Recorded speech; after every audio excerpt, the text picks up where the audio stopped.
प्रिय भक्तजनों, आइए सुनते हैं रविवार व्रत की विधि एवं कथा। विधि: रविवार के व्रत में नमक का भोजन, तेल तथा दूसरे किसी प्रकार का तामसी भोजन निषेध है। रविवार के व्रत में पारण फलाहार करने वाले को उचित है कि सूर्य का प्रकाश रहते ही भोजन कर ले। यदि निराहार अवस्था में सूर्य अस्त हो जाए तो दूसरे दिन सूर्य उदय होने पर सूर्य के दर्शन कर अर्घ्य देकर भोजन करें।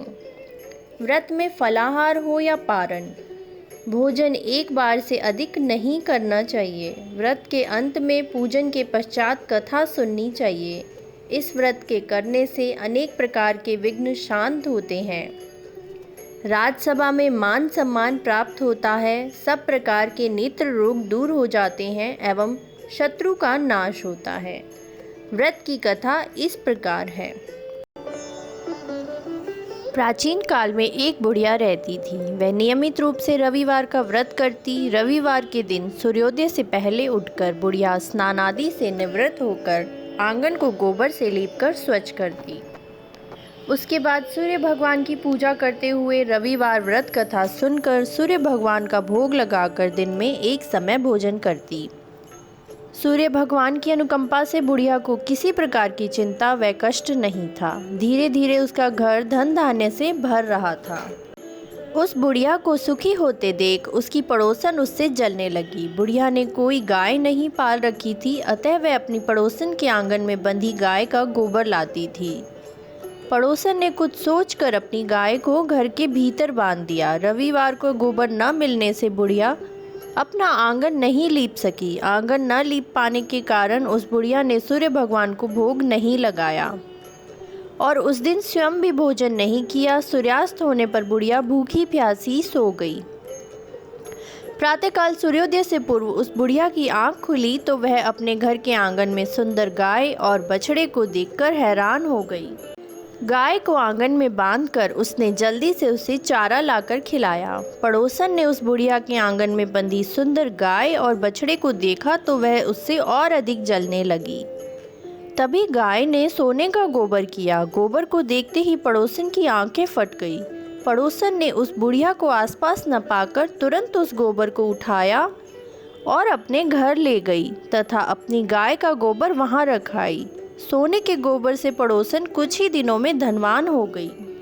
गाय प्रतिदिन सूर्योदय से पूर्व सोने का गोबर किया करती थी और बुढ़िया के उठने से पहले पड़ोसन उस गोबर को उठाकर ले जाती थी। बहुत दिनों तक बुढ़िया को सोने के गोबर के बारे में कुछ पता नहीं चला। बुढ़िया पहले की तरह हर रविवार को भगवान सूर्यदेव का व्रत करती रही और कथा सुनती रही। लेकिन सूर्य भगवान को जब पड़ोसन की चालाकी का पता चला तो उन्होंने तेज आंधी चलाई। आंधी का प्रकोप देखकर बुढ़िया ने गाय को घर के भीतर बांध दिया। सुबह उठकर बुढ़िया ने सोने का गोबर देखा तो उसे बहुत आश्चर्य हुआ। उस दिन के बाद बुढ़िया गाय को घर के भीतर ही बांधने लगी। सोने के गोबर से बुढ़िया कुछ ही दिनों में बहुत धनी हो गई। उस बुढ़िया के धनी होने से पड़ोसन बुरी तरह जल भुनकर राख हो गई और उसने अपने पति को समझा बुझाकर उस नगर के राजा के पास भेज दिया। सुंदर गाय को देखकर राजा बहुत खुश हुआ। सुबह जब राजा ने सोने का गोबर देखा तो उसके आश्चर्य का ठिकाना न रहा। राजा ने बुढ़िया से गाय और बछड़ा छीन लिया, जिससे बुढ़िया की स्थिति फिर दयनीय हो गई। बुढ़िया ने दुखी होकर सूर्यदेव से प्रार्थना की। सूर्य भगवान को भूखी प्यासी बुढ़िया पर बहुत करुणा आई। उसी रात सूर्य भगवान ने राजा को स्वप्न में कहा, राजन, तुमने बुढ़िया की गाय व बछड़ा लौटा दो, नहीं तो तुम पर विपत्तियों का पहाड़ टूट पड़ेगा, तुम्हारा महल नष्ट हो जाएगा। सूर्य भगवान के स्वप्न से बुरी तरह भयभीत राजा ने प्रातः उठते ही गाय और बछड़ा बुढ़िया को लौटा दिया। राजा ने बहुत सा धन देकर बुढ़िया से अपनी गलती के लिए क्षमा मांगी। राजा ने पड़ोसन और उसके पति को उसकी इस दुष्टता के लिए दंड दिया।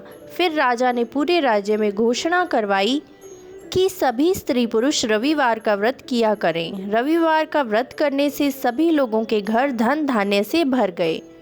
राज्य में चारों ओर खुशहाली छा गई। स्त्री पुरुष सुखी जीवन यापन करने लगे तथा सभी लोगों के शारीरिक कष्ट दूर हो गए।